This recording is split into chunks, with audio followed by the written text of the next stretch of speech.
Today we're going to talk about how you can increase your average transaction size. Now, this is important because if you can increase your average transaction size, you can actually increase your revenue. Now, there's several ways you can do it, but today we're just going to cover 3. Now, what it all comes down to is understanding what is the value that you offer. You have to know your value to know where you can increase your average transaction size. The first way you can do it is by raising your prices. Now, raising your prices might seem a little more difficult to do, but if you know your true value and you know whether or not you're charging adequately for that value, then you now know whether or not you can raise your prices. We're going to talk more about value in another episode, so be sure to look out for that one as well.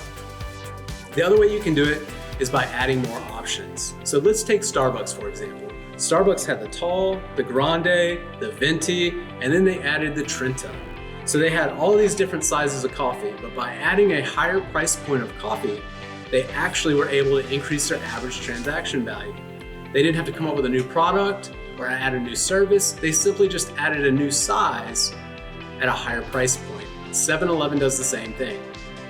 The third way you can do it is by looking at what value you provide already that you need to charge for.